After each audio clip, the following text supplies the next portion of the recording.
ನಮಸ್ಕಾರ. ತುಂಬ ಚಳಿ ಇದ್ರೂ ಬಂದುಬಿಟ್ಟಿದ್ದೀರಲ್ಲ ನ್ಯೂಸ್ ಸಲುವಾಗಿ. ಹೇಳಿ.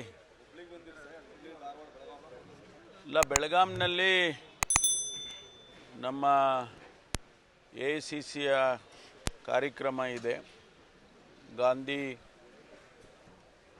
ಬೆಳಗಾಮಿಗೆ ಬಂದು AICC ಸೆಷನ್ನಲ್ಲಿ ಪ್ರಥಮ ಬಾರಿಗೆ ಅಧ್ಯಕ್ಷರಾಗಿ 100 ವರ್ಷ ಕಳೀತಾ ಇದೆ. ಅದಕ್ಕಾಗಿ ಅದರ ಸೆಲೆಬ್ರೇಷನ್, ಶತಮಾನೋತ್ಸವದ ಕಾರ್ಯಕ್ರಮ, ಅದಕ್ಕಾಗಿ ಈಗ ಎಲ್ಲ ತಯಾರಿ ನಡೆದಿದೆ. ಹುಬ್ಬಳ್ಳಿಯಲ್ಲಿ ಒಂದು 3 ಪೊಲೀಸ್ ಸ್ಟೇಷನ್ಸನ್ನು ಉದ್ಘಾಟನೆ ಇದೆ, ಆ ಕಾರ್ಯಕ್ರಮಕ್ಕೆ ಬಂದಿದ್ದೇನೆ.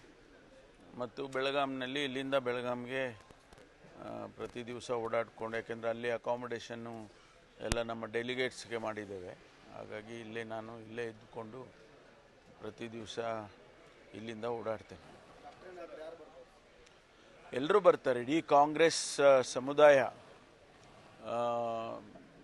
ಶ್ರೀಮತಿ ಸೋನಿಯಾ ಗಾಂಧೀಜಿಯವರು, ರಾಹುಲ್ ಗಾಂಧೀಜಿ, ಆಮೇಲೆ ನಮ್ಮ ಅಧ್ಯಕ್ಷರಾಗಿರ್ತಕ್ಕಂಥ ಮಲ್ಲಿಕಾರ್ಜುನ್ ಖರ್ಗೆಜಿಯವರು ಮತ್ತು ಪ್ರಿಯಾಂಕಾ ಗಾಂಧಿಯವರು, ಇಡೀ ವರ್ಕಿಂಗ್ ಕಮಿಟಿ ಸದಸ್ಯರುಗಳೆಲ್ಲ ಬರ್ತಿದ್ದಾರೆ.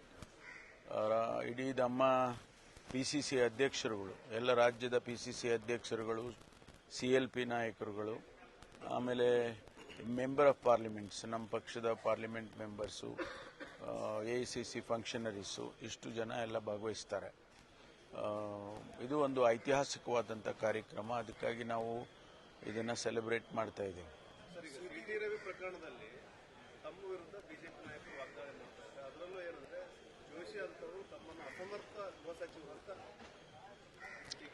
ಇಲ್ಲ, ಅವ್ರ ಪಾಪ, ಅವರಿಗೆ ನನ್ನ ಸಾಮರ್ಥ್ಯ ಗೊತ್ತಿಲ್ಲ ಅವ್ರಿಗೆ, ಅದಕ್ಕೆ ಅವ್ರು ಹಂಗೆ ಹೇಳಿದ್ದಾರೆ. ಈಗ ನಾನು ಅವರಿಗೆ ಅಸಮರ್ಥ ಕೇಂದ್ರ ಸಚಿವರು ಅಂತ ಹೇಳಿಬಿಟ್ರೆ ಅದು ಎಷ್ಟು ಸಮಂಜಸವಾಗಿರುತ್ತೆ ಅನ್ನೋದನ್ನು ಅರ್ಥ ಮಾಡ್ಕೋಬೇಕು ಅವರು.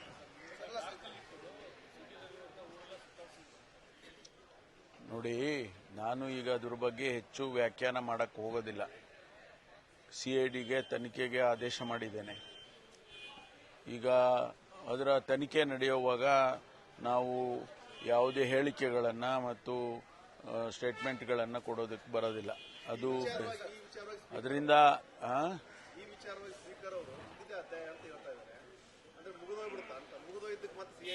ಇಲ್ಲ, ನಮ್ಮ ಪೊಲೀಸ್ನವ್ರ ಕೆಲಸ ನಾವು ಮಾಡಬೇಕಾದ ನಮ್ಮ ಕರ್ತವ್ಯ ಇದೆ. ಸ್ಪೀಕರ್ ಅವರು ಅವ್ರ ಕೆಲಸ ಅವ್ರು ಮಾಡ್ತಾರೆ.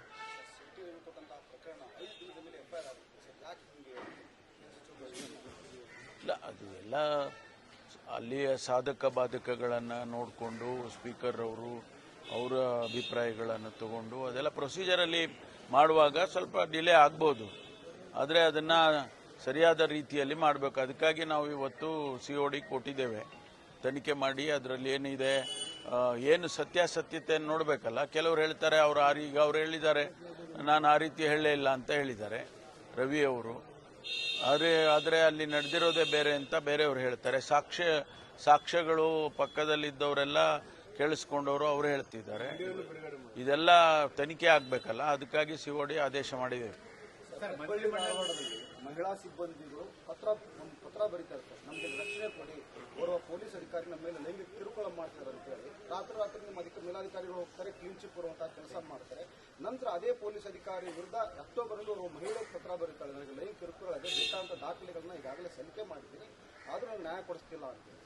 ಅದನ್ನು ನಾನು ಕಮಿಷನರ್ಗೆ ಮತ್ತು ಹಿರಿಯ ಅಧಿಕಾರಿಗಳಿಗೆ ಅವ್ರ ಹತ್ರ ವರದಿ ತಗೊಳ್ತೀನಿ. ಅದ್ರ ಬಗ್ಗೆ ಏನು ನಡೆದಿದೆ ಅಂತೇಳಿ ವಿಚಾರ ಮಾಡ್ತೇನೆ. ಒಂದು ವೇಳೆ ಅದು ಸತ್ಯ ಕಂಡು ಬಂದ್ರೆ ಅವ್ರ ಮೇಲೆ ಕ್ರಮ ತಗೊಳ್ಳೋಣ.